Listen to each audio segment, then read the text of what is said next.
Welcome back to the FanDuel pregame show. I'm Megan Triplett sitting courtside here with Michael Scotto, NBA insider for HoopsHype. And Michael, there's so much going on in the NBA world, so we figured we got to talk to the guy that knows it all. And I want to start when it comes to the NBA trade deadline. We're a few days away. Dejounte Murray, that's one of the big names that we're still waiting to hear what could happen by Thursday. How do you see it playing out with Dejounte Murray and where he could land? Right now, I think you hit the nail on the head, Meg. He's the big domino that could fall. For Dejounte, he's been in talks with the Brooklyn Nets. Spencer Dinwiddie is a guy that could potentially go, given his expiring contract, which is what Atlanta wants.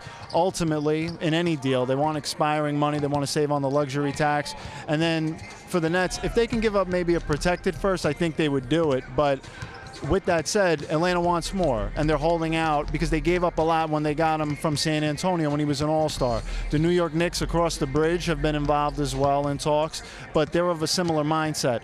If they can do it for one first-round pick and some expiring contracts for a guy like maybe Evan Fournier, it's plausible.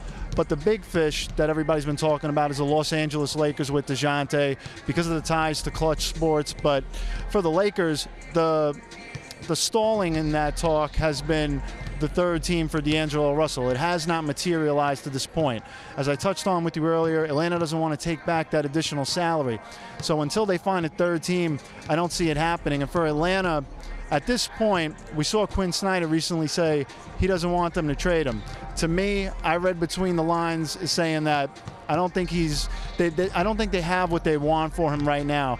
They're in no rush. They can wait till the summer to move him and still save on the luxury tax down the line if they don't get what they want by Thursday. So we still have to wait to kind of see how all that can play out. I know Hawks fans are also waiting, and they're putting their voice out there as well. Since you mentioned Spencer Dinwiddie, let's focus in on the Brooklyn Nets because there's a lot of other names that have been thrown out there too. And when it comes to this Nets bench, how do you think it'll play out for the Brooklyn Nets as well?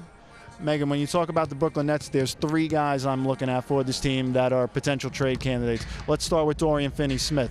Outside of Mikal Bridges, who's not going anywhere, I'm going to say that right now. Dorian Finney-Smith. Dorian's a guy that has gotten a lot of trade interest from playoff caliber teams.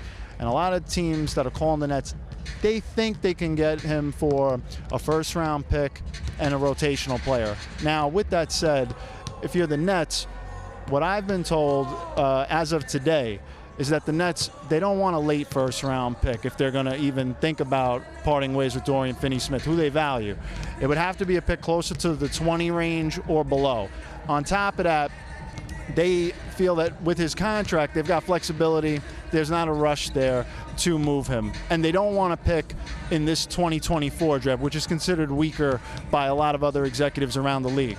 So there's the insight on Dorian. Spencer Dinwiddie, who you asked me about also, is a guy that big picture long term is probably not going to be with the Nets, whether it's at the trade deadline or in the offseason. We could see another scenario where he does a sign and trade. Time will tell if they can get what they want for him, but I don't see him with the Nets past this season.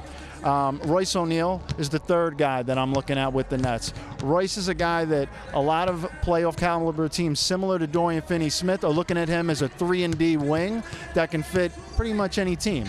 He's a selfless player, and he's a good locker room guy, and he's a proven playoff guy. So with Royce, right now, the Nets are getting some talks for maybe a couple of second-round picks, but they're holding out for more than that. And big picture, Megan, which is always on my mind, Royce O'Neale and Donovan Mitchell are excellent friends. And eventually, I am expecting the Nets to get back into the star hunting market. I don't think it hurts to have Royce O'Neale still on this roster if they feel like down the line they can either trade for Donovan Mitchell or further down the line, when he's going to be a free agent, and if they can make some cap space, have him there. It's one of his best friends in the league, and I do think you should keep that one under your cap if you're a Nets fan for sure.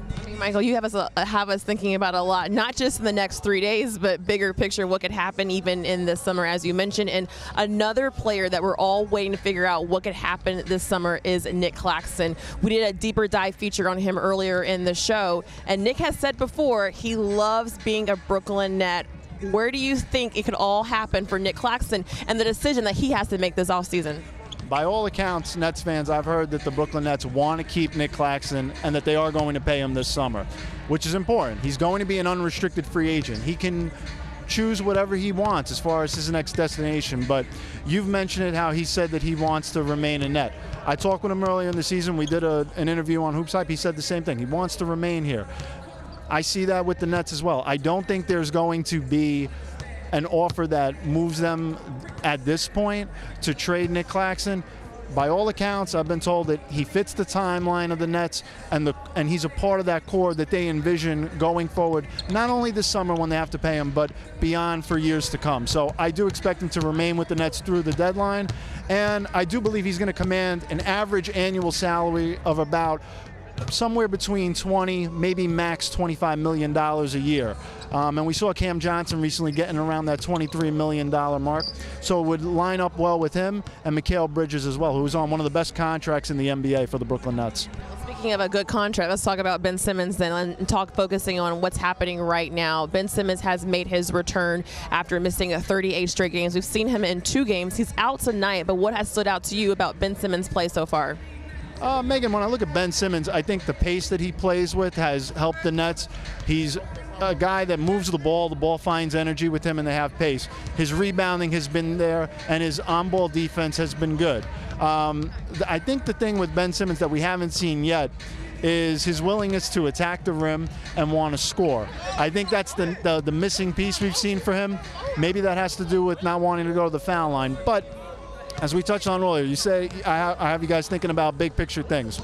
For the Nets' big picture, when you look at Ben Simmons, this summer he's going to become an expiring $40+ million contract, which is crucial if you're going to potentially be in the conversation for a star, all-star caliber player that's going to probably make around that range. I think that that's certainly going to be an asset. Quite frankly, regardless of how he plays the rest of the year, the contract will matter then more than anything. But for the Nets, they are going to take the second half of the season to kind of see where he's at and how he meshes with the team. I don't see him playing back-to-backs, which I think for Nets fans is important. I think he's going to be integrated slowly, and we'll see over time. But they are a better team with him. But big picture, I'm curious if they use his contract as a trade asset for a bigger fish down the line. Michael, thank you so much for the time. We covered a whole bunch of topics, and you got our mind thinking and wondering of what's going to happen these next couple of days and these next couple of months as well. We're not done here for the FanDuel pregame show. We have so much more coming up after the break. Also, Just Being Frank. Stay with us.